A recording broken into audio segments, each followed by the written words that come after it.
All right, good evening, everyone, or good morning, or good day, wherever you are.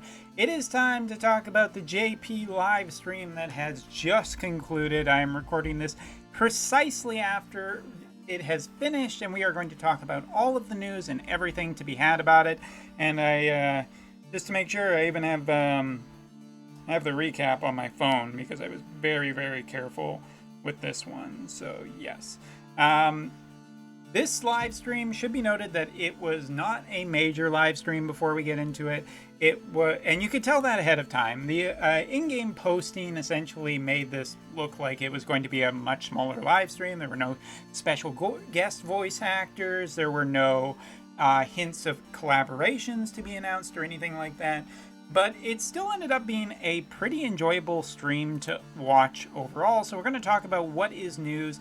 It should be noted that the producer's letter has not been released yet in the game and may have a few more details, but I wouldn't imagine that there's too much extra that we're going to find out. So let's talk about all the announcements. And to do that, we're just going to bring up the live stream and we're just going to mute it and we're just going to get right into it. Because the big thing for this live stream was the rebroadcast of the tournament that has happened on the JP side. Basically, it's an auto tournament. It was between multiple different teams that had submitted their entries. And yeah, not really too much else to be said.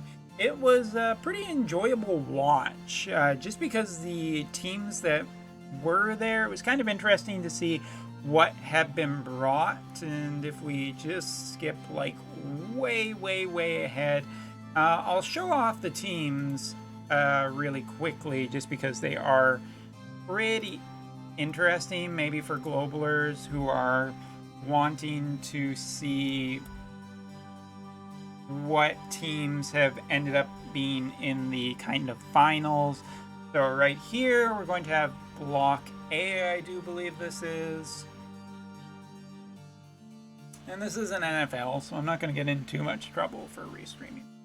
But as you can see here, there's going to be something that was interesting. There were a fair amount of pure fire elemental teams, and I'm sure that has been more enabled on the JP side of because of Glassy. But here we have basically two teams that are almost the exact same, one with Rain and one with Mashari. I'm not going to spoil who won.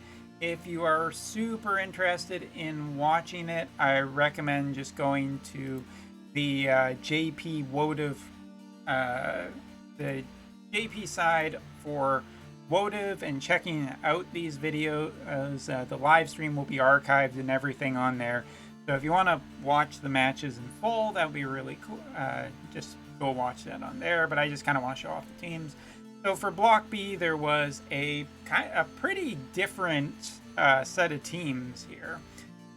Block D is the only one that we're not going to watch because it was actually a mirror match between Glassy, Mont, and Rain. So there you go, pure fire teams. I guess they are just the fire for now on the JP side. So I believe this side, yeah, here we have a much more classical team that I've seen. Engelbert, Duan, and of course Black Witch Helena, Witch Black Robed Witch Black Helena. And this is a pretty common team that you see. Duan and Ramir here combined together, very strong. And last but not least, Ruin Stern. So here was more of a dark element one. And then we're just going to skip ahead to C and just take a look at this, because C again was very different. D was the mirror match that I was talking about, Rain, Mont, and Glassy, all fire elemental, and that one, well, I'm going to spoil it for you. In that kind of mirror match, the fire team won. Alright, but this was also kind of interesting just because the teams were pretty varied. And last but not least, here we go.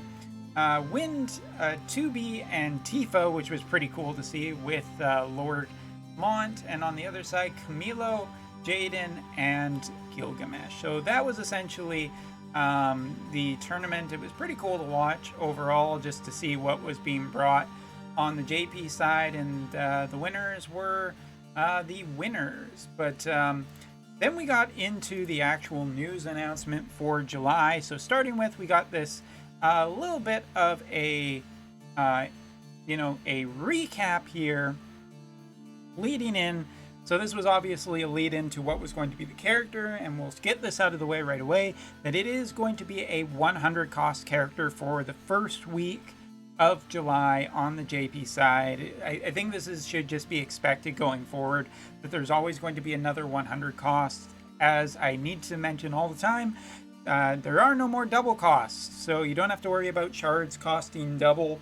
That is a thing of the past and will not be happening for any 100 cost unit in the future. And global will more than likely be the same, but I don't even worry about it, globalers. All right, so here we go. We even have a bit of a commercial for this one, just because it is kind of a special one. So we'll just take a look at the commercial. Sorry, we got double audio running through. So here we are. The leader of the Hindra nation will be coming to the game. Oberon, I believe, is his name. Yes, Oberon Hindra. And as you can see, there is his limit burst, looking absolutely amazingly awesome. The truest sense of a Dragoon. He is going to be our first unit for the month of July. So there you go. Double cost, you are Hindra leader, and there we go. We'll just bring up the image and zoom that in here so we can get a better look. Alright, so first thing to note for this new character, he is primarily a spear-based unit. He is a Dragoon essentially, and jumping is his thing. But as you noticed, his limit burst is pretty flashy, and that is not just for show. His limit burst reduces for 3 turns while dealing large damage. Will also reduce all elemental resistance to any units that are hit by it, meaning that this unit can potentially work with multiple elements. He is essentially a debuff for all elements, so that is a very strong addition to the game. Oh, and before we continue on, I guess I should backtrack for a second and just bring down the hype of the limit burst for a second. He is a Earth Elemental character, 100 cost. His primary job will be a new one, which is called the Young Dragon King. I think that's going to be a Young Purple Dragon King, something along those lines. Secondary job will be Viking. Third job will be Nightblade. Excuse me. So right off the bat, incredibly physical-based unit. He is going to be a very strong unit for the Earth element to be getting their hands on, and for anybody, especially some of my Intervisions people, there's your Eileen partner. Maybe this is the resurgence of Eileen. Either way, this unit, just based on its limit burst, already looks to have properties that could be good for matching with other elements and other element spear units. So very excited about that. I would also expect that Titan will probably be getting his 3 stars the following week after this unit comes out on the JP side. So that is probably very exciting too for spear units. From there, talking about the abilities of his main job. First of all, the bottom right hand one that you see at the very bottom there is a shield. It is a barrier against damage 3 times, so it potentially makes him very strong against taking damage. We'll have to wait and see how much, and with his limit burst we'll have to see how much of a debuff for all elements he gets.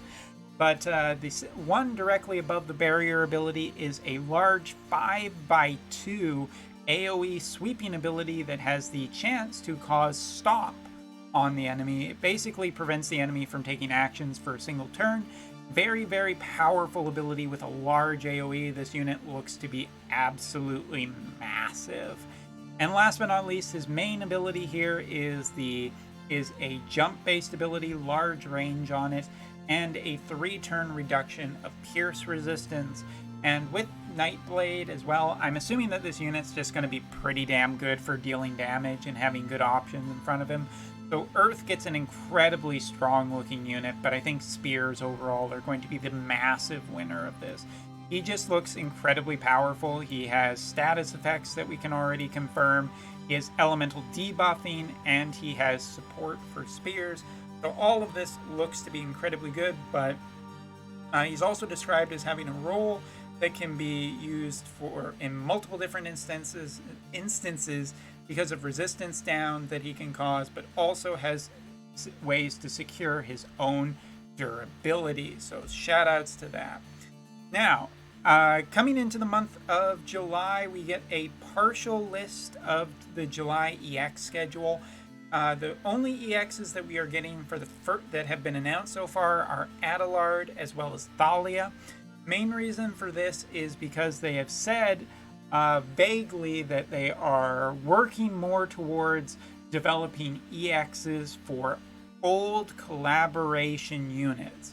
Nothing was confirmed on stream directly, but it seems like essentially going forward we are going to be getting maybe a little less EXs for the next little bit, because we are probably going to see an old collaboration come back to the game with EXs. So it could be Final Fantasy Tactics. Tactics kind of makes the most sense since there are the largest number of units there to get the EXs. It would make me suspect that they essentially pulled some resources from doing permanent units in the game to focusing on collaboration units, and Tactics has been the longest out. So that is my guess. But anyway, Adelard and Saria/Thalia/ whatever you want to call her, those two will be getting their EXs. At least that's what we know now for the month of July. And next up, the next selection quest will be the Fire Elemental one. No mention of who exactly the character we will be getting.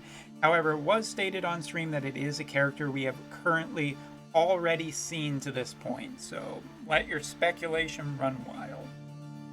There was also mention, the last thing really to talk about, there were some presents given out on stream, but nothing really major or nothing super amazing.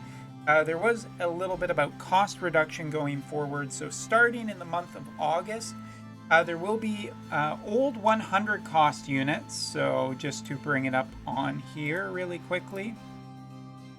Units such as Gilgamesh here, who still have the double cost shards, will be getting reduced in the month of August. So basically, before, where these units were still much higher in terms of their cost that you had to pay for Lapis, now it will be getting reduced. For exact details, see more later, but there you go. Also, continuing on that front, cost of double cost SSR units, or more expensive SSR units, such as Thalia and Alim, will also be getting reduced in that month. So basically the cost of their shards will be going down, and the cost of Bahamut shards will also be going down. There was no mention of any kind of compensation or any kind of refunding for people. So globalers, that might be a big heads up notice for you guys.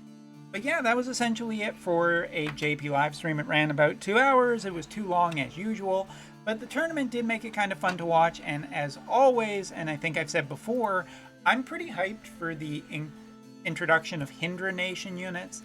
They are one of the groups that I am the most hyped for. I just really like their designs and everything. Yeah, see, here's the mention in game of the units that will be getting reduced. So in terms of their cost and everything. So yeah, that's just basically that. Good for them.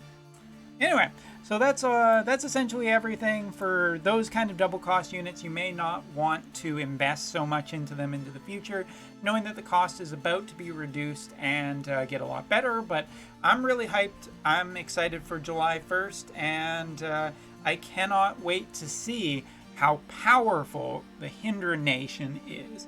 So let me know in the comments, are you super excited for the Hindra Nation? Are you excited for a new Dragoon? Are you excited for the Earth element to get supercharged and spears to get supercharged? The era of Cloud and Frederica might already be over. Gotta get them first. Anyway, thanks for watching. Take care. See you in the next video.